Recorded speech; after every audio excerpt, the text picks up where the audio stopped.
Hello girls, BA final year हम पढ़ रहे हैं हमारा फर्स्ट पेपर। आप लोगों को समझ में आ रहा होगा। अगर आप लोगों को समझ में नहीं आ रहा है तो आप मेरे से मैसेज या टेक्स्ट मैसेज या कॉल करके पूछ सकते हैं। अभी तक हमने दो पोएट हमने पढ़ लिए हैं और दो पोएट के जो नोट्स हैं वो आप कोशिश करना बनाने के लिए। नहीं, अगर आपसे नहीं बनते हैं तो मैं आपको उसका बना के आपको पेज के अंदर पेज के अंदर बना के मैं आपको सेंड कर दूँगी, ठीक है।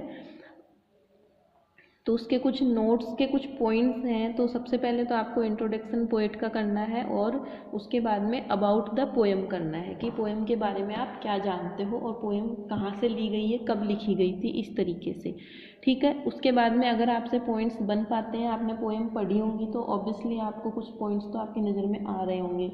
और अगर फिर भी आपको नहीं समझ में आ रहा है कि आपको किस तरीके से पॉइंट्स बनाने हैं, आप कोशिश करो कि आप खुद बना पाओ उनमें से पॉइंट्स। पूरी पोएम को अच्छे से पढ़ना है आपको। Explanations, line to line explanations पढ़नी है। पोएम की लैंग्वेज कैसी है वो देखना है आपको और आइडेंटिफाई करना है उनको स्टेंजाज को कि ये स्टेंजा कौन सी पोएम का है। जब हम 3-4 पोएम पढ़ लेंगे हमारी, उसके बाद में मैं आपको एक्सरसाइज दूंगी। एक्सरसाइज के अंदर मैं आपको पोएम के स्टेंजा जो है वो मैं अपना जो पर्सनल ग्रुप है इंग्लिश का, उसमें मैं सेंड करूँगी और आप मेरे को उसके आंसर पर्सनली सेंड करोगे। तो जब हम 3-4 स्टेंजा मैं दूंगी तो आपको उनमें आइडेंटिफाई करना होगा कि ये स्टेंजा कौन से पोएम से है और पोएट कौन है उसका, ठीक है। एक्सप्लेनेशन नहीं करना, सिर्फ उसमें आपको आइडेंटिफाई करके मुझे बताना होगा। तो वो बाद का काम है। अभी हम क्या करते हैं कि हमने दो पोएम पढ़ ली हैं, दो पोएट्स की जो हमने पोएम पढ़ ली है, तो आप लोगों को समझ में आ गया होगा कि हमने पहली पोएम कौन सी थी अपने, कालिदास, भर्तृहरि और भवभूति, ठीक है। मैं एक बार आपको दिखा देती हूँ यहाँ पे। तो हमने ये वाला हमने पढ़ लिया है, द पोएट्री ऑलवेज वर्थी, ये हमने पढ़ा है। व्हेन इट्स ओल्ड, ठीक है। तो इनमें 3 पोएम है, अलग अलग है तीनों और तीनों छोटी छोटी पोएम है। तो आपको इनका इंट्रोडक्शन, आपको तीनों का अलग अलग इंट्रोडक्शन आपको करना है, ठीक है। और इंट्रोडक्शन के साथ में ही आप इनके 4 या 5 पॉइंट पोएम के जो होंगे वो आपको साथ में करने हैं। इस तरीके से फिर भवभूति का करना है, फिर भर्तृहरि का करना है। सेकेंड हमने पढ़ी don't call me Indo Anglican, ठीक है, कि मुझे इंडो एंग्लिकन कहलाना बिल्कुल भी पसंद नहीं है। तो इस पोएम में आपको थीम याद है कि हमने देखा था कि इसमें पोएट किस तरीके से क्रिटिसाइज करते हैं। वो अपनी आत्मा को भारतीयता होने का, जैसे कावेरी नदी, वृंदावन का, इनका वो उदाहरण देते हैं। आज हम पढ़ने जा रहे हैं, हम पढ़ेंगे पार्थसारथी, आर पार्थसारथी, जो इसके पोएट हैं। फॉर होम कमिंग, क्या नाम है पोएम का, फॉर होम कमिंग, ठीक है, फॉर होम कमिंग, ये हम आज पढ़ेंगे। तो सबसे पहले हम पोएट का इंट्रोडक्शन पढ़ेंगे, ओके।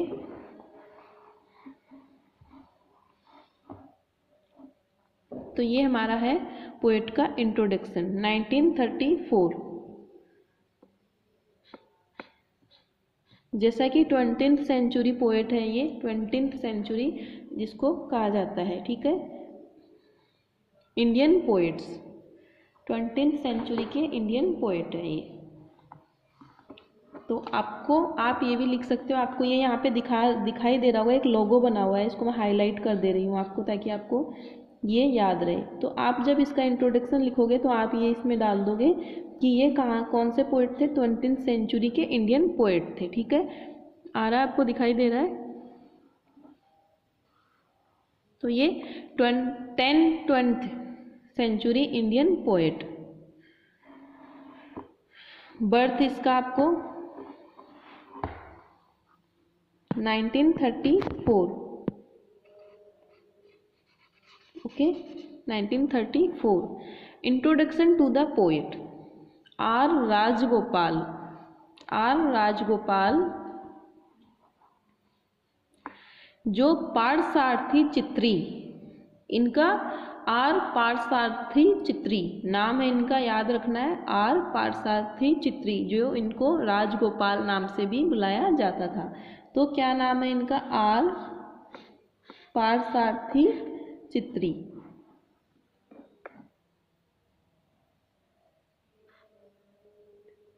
त्रिची जो है ये, ठीक है, राजगोपाल इनका निकनेम था और पारसारथी त्रिची। बोर्न एट, कहाँ पे इनका जन्म हुआ था? त्रिचनापल्ली, तिरुपरत्तरी नियर त्रिची, त्रिचनापल्ली। आपको नाम अच्छे से याद रखना है, त्रिचनापल्ली।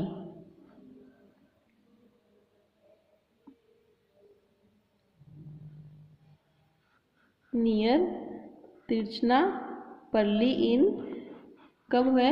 1934। नाम थोड़े से ये डिफ़िकल्ट है पढ़ने में, आप इनको अच्छे से 2-3 बार पढ़ेंगे तो आपको पढ़ने में आ जाएगा। इवन मुझे भी एक बार पढ़ने में नहीं आया ये, तो आप लोग इसको 2-3 बार पढ़ेंगे तो पढ़ने में आ जाएगा।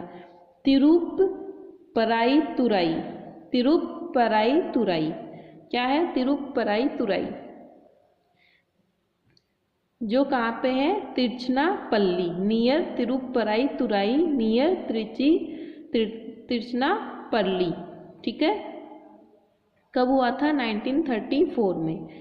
ही was educated at Don Bosco High School, कहाँ पे उनकी पढ़ाई हुई थी? डॉन बेस्को हाई स्कूल तथा and Siddharth College, and Siddharth College जो है नाउ मुंबई, जो अभी कहाँ पे है? मुंबई में है, ठीक है। बॉम्बे, जिसको बॉम्बे बोला जाता था, अभी नाउ मुंबई में है। एंड लीड्स यूनिवर्सिटी, और लीड्स यूनिवर्सिटी में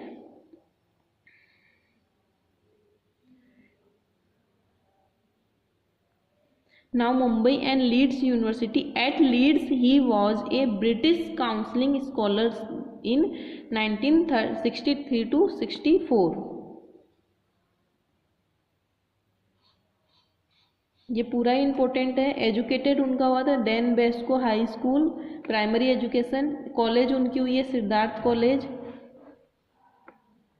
जो मैं हाईलाइट कर रही हूँ उसके ऊपर आपको फोकस करना है। सिद्धार्थ कॉलेज, बॉम्बे नाउ मुंबई, और लीड्स यूनिवर्सिटी,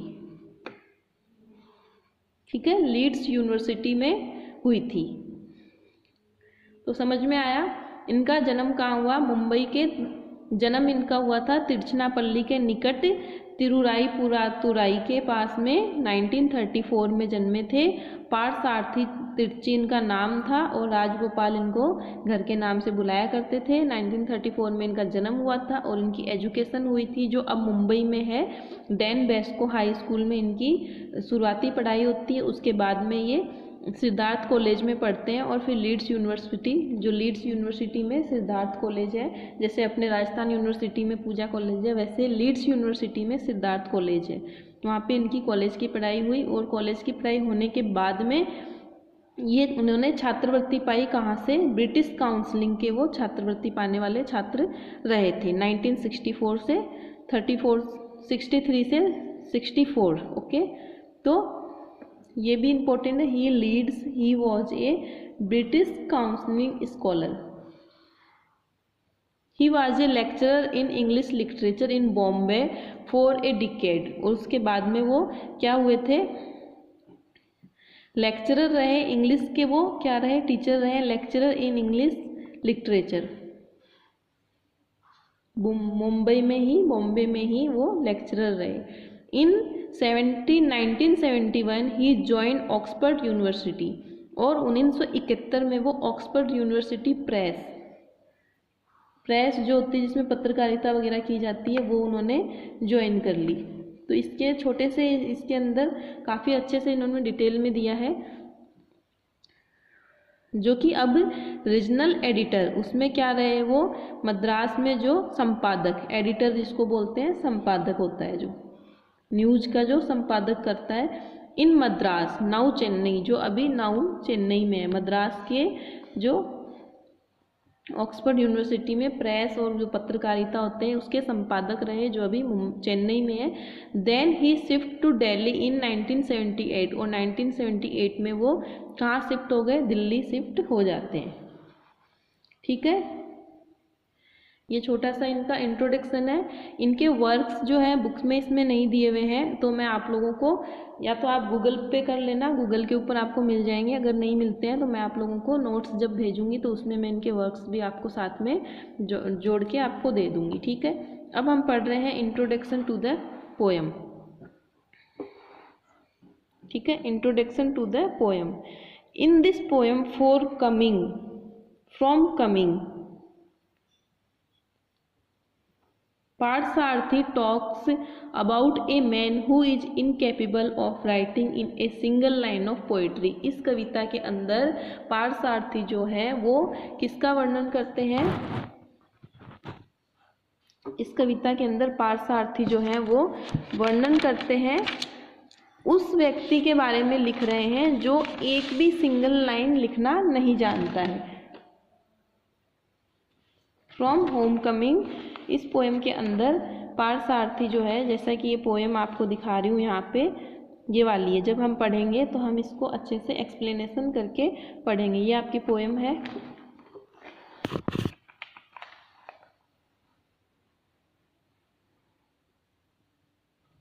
ओके, तो अभी हम पढ़ रहे हैं इंट्रोडक्शन, ठीक है।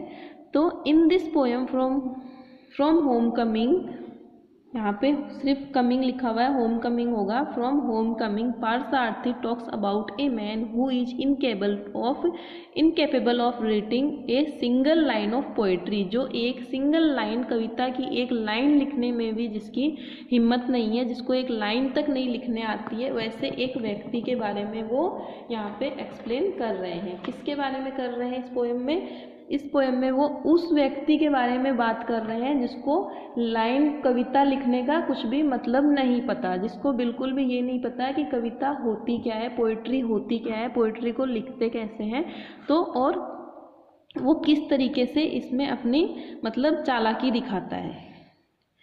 He failed miserably as a creative writer but became a teacher critic। जो एक राइटर बनने में, क्रिएटिव राइटर, एक अच्छा लेखक बनने में क्या हो जाता है? फेल हो जाता है। मीन्स कि वो जो व्यक्ति है एक अच्छा लेखक तो नहीं बन पाता है, लेकिन वो क्या बन जाता है? Teacher critic. टीचर क्रिटिक उसको बोलते हैं जो आलोचनात्मक टीचर जो होते हैं, जिनको असेंबली वगैरह जब कुछ होती है तो उनको डिबेट करवाने के लिए, उनसे मतलब वाद विवाद करवाने के लिए बुलाया जाता है। तो जो आलोचनात्मक टीचर जो होते हैं, मीन्स कि सामने वाले के साथ बहस करने के लिए उनको बुलाया जाता है। तो इस तरीके का वो एक टीचर तो बन गया, लेकिन एक अच्छा राइटर, एक क्रिएटिव राइटर वो नहीं बन पाया, ठीक है। He got married and hence had a earn money in order to support himself and his family। अब क्या कह रहे हैं? अब उस व्यक्ति ने शादी तो कर ली, लेकिन अब शादी होने के बाद में घर गृहस्थी चलाने के लिए और खुद की फैमिली को चलाने के लिए उसने क्या काम और पैसे कमाने के लिए, अर्न मनी, पैसे कमाने के लिए उसने क्रिटिसाइज करना शुरू कर दिया। मतलब लोगों से पैसे लेके आलोचना करनी शुरू कर दी। इट मीन्स कि जैसे मान लो कि मैंने कोई एक अच्छी पोएम लिखी और मैं मेरी पोएम को पब्लिश करने वाली हूँ, तो जो मेरे जो आलोचक हैं, मेरे जो अगेंस्ट हैं, वो क्या करते हैं कि वो कुछ ऐसे लोगों को लेके आ जाते हैं जो मेरी पोएट का और मेरी पोएट्री का मतलब ख़राब बताएं, उस चीज़ को वो ये बताएं कि अच्छी नहीं है, पब्लिश करने लायक नहीं, उसमें कमियां निकालने का काम करते हो।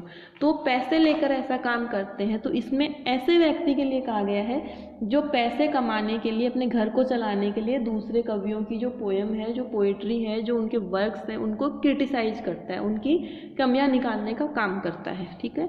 समझ में आया यहाँ पे? He went to the wrong gods।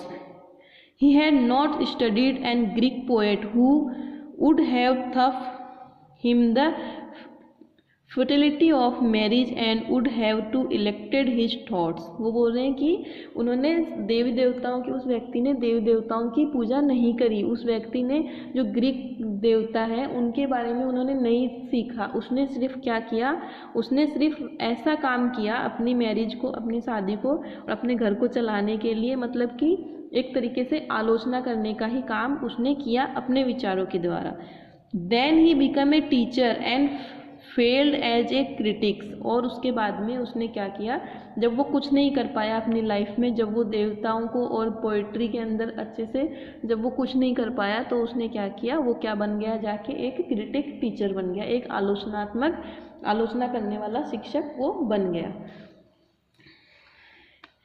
This teacher critics rights reviews of the poems of other poets. अब क्या कहा जा रहा है कि अब जो ये क्रिटिक टीचर है, क्रिटिक टीचर उस एक व्यक्ति के बारे में ये बात है कि अब वो क्या करता है, लिखता है of the poems of other poets, दूसरे पोएट्स की पोएमों में, दूसरे पोएट्स की जो कविताएं होती हैं उनके कमियां निकालने का काम करता है और उनकी कमियां निकालता है। He is invited to attend conference and he attends them। उसको कौन लोग बुलाते हैं, जब कॉन्फ्रेंस होती हैं, जब सभा होती है, तो कॉन्फ्रेंस में जब कवि लोग इकट्ठे होते हैं तो उसको वहाँ पे बुलाया जाता है पैसे देके, पेमेंट देके, ताकि वो उनकी कमियां निकालने का काम कर सके और उनको नीचा दिखा सके। He has no talent, उसके पास कोई भी टैलेंट नहीं है। He earned a lot of money, लेकिन उसने बहुत सारा पैसा कमा लिया है। स्पेशली बाई कनिंग और डिसऑनेस्ट मीन्स होता है छल कपट और झूठ वगैरह बोल के, जो लोग दूसरे 2 नंबर से पैसे कमाते हैं, इस तरीके से उसने लोगों से पैसे कलेक्ट कर चुके। लोगों की पोएम्स को ख़राब बताने के लिए जब वो असेंबली में जाता है तो उसको काफ़ी मात्रा में पैसे मिलते हैं। तो इस तरीके से गलत तरीके से उसने पैसे काफ़ी कमा लिए।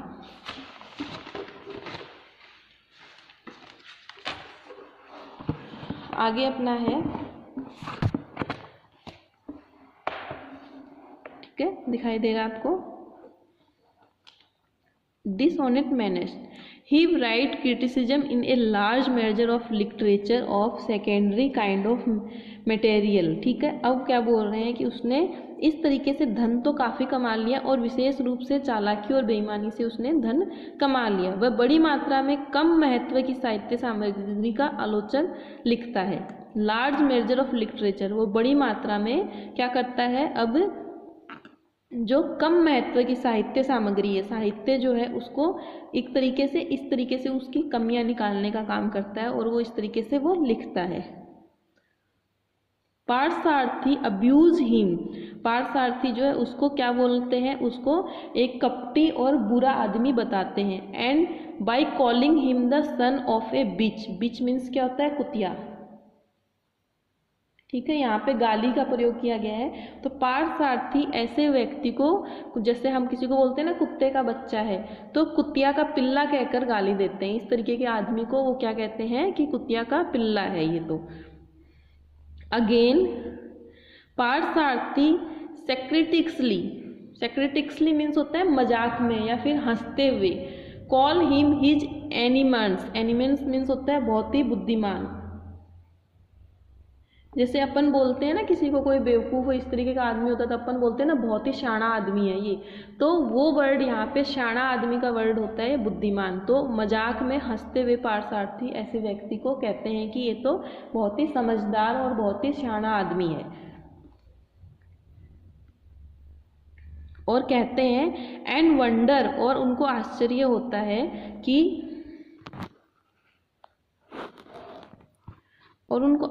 होता है कि where he would be been without the poet and the classical and modern world.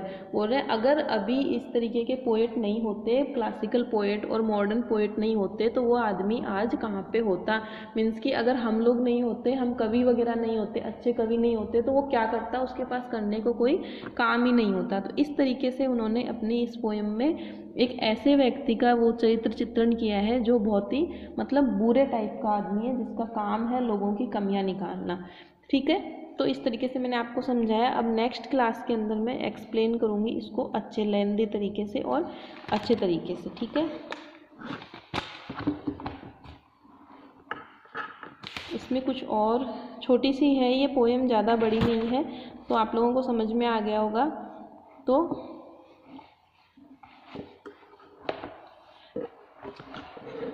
यहाँ हम पढ़ रहे हैं, आपको ये दिखाई दे रहा है कि Parthasarathy open this poem abruptly. Abruptly means होता है बुरी तरीके से, मीन्स कि एक गंदे तरीके से, मीन्स एक किसी आदमी को टारगेट करते हुए, गाली देते हुए, ठीक है।